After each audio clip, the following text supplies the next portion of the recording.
Good morning, happy Saturday, and welcome into Chevrolet's Inside High School Sports. I'm Matt Musel. The aftermath of Hurricane Harvey wiped out much of the first 2 weeks of high school football in our area, so we only had a handful of games featuring local teams last week. But this week, we have our first full slate of games with a number of marquee matchups. And no matchup appeared bigger than North Shore versus Spring Westfield.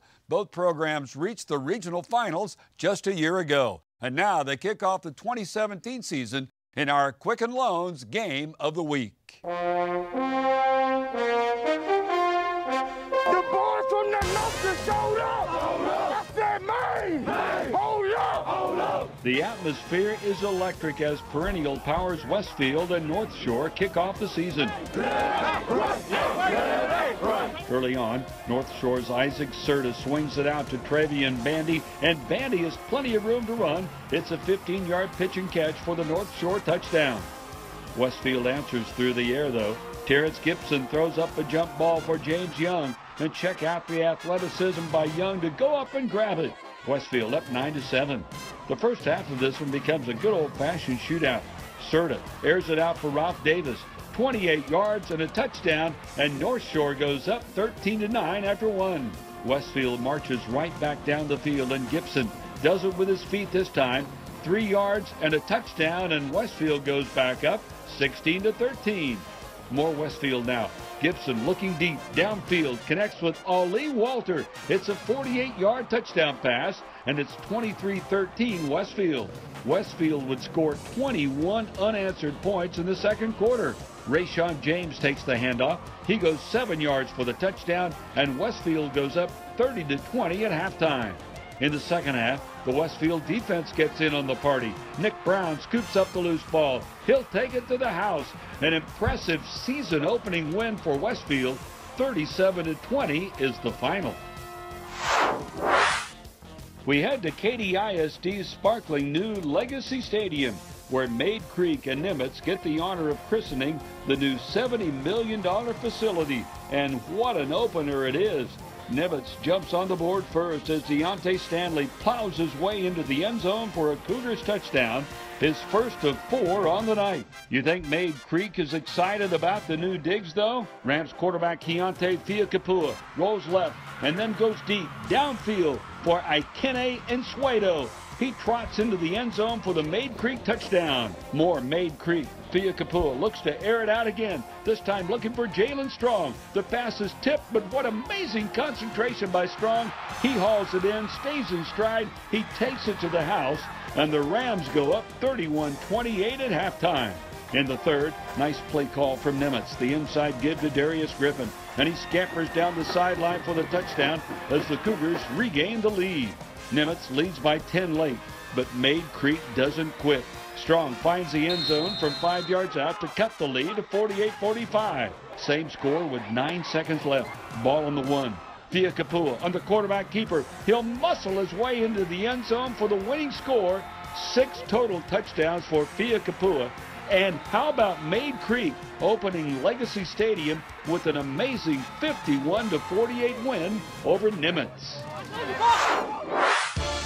District play begins in 21-5A with the top contenders squaring off as Barbers Hill hosts Crosby.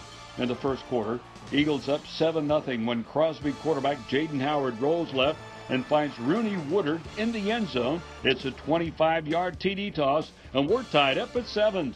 In the second quarter, Barbers Hill quarterback Cameron Cawthon fires a strike over the middle to Dylan Griffiths. 25 yards for the touchdown, and it's 17-7 Eagles. Late in the first half, Christian Solis keeps it on the read option. 3 yards and a score, and we're all tied up at 17 apiece at halftime. In the third, Cawthon airs it out once again. He hits a wide-open Dalton Holland in stride. 63 yards on the scoring strike, and Barbers Hill up 24-17. After a Crosby field goal, the Cougars turn to running back Craig Williams. He hits the hole and then turns on the afterburners. He'll go 62 yards to the house, and Crosby leads 26-24. Later, it's 32-26 Barbers Hill in the fourth when Crosby really kicks it into high gear. Howard throws up a jump ball in the end zone, and Cedric Patterson somehow comes down with it for a Cougar TD. The duo then hooks up again, this time in the flat. Patterson eludes the defender. He scampers 22 yards for the score, and Crosby goes up 41-32. Then, late in the game, Williams puts the icing on the cake. Watch this run. He'll weave his way through the Eagles defense for another touchdown, and Crosby pulls away late for a 48-32 victory. Only 5 miles separate the Pearland Oilers and the top-ranked team in all of Class 6A, the Manville Mavericks. This rivalry was played out at Alvin ISD Memorial Stadium.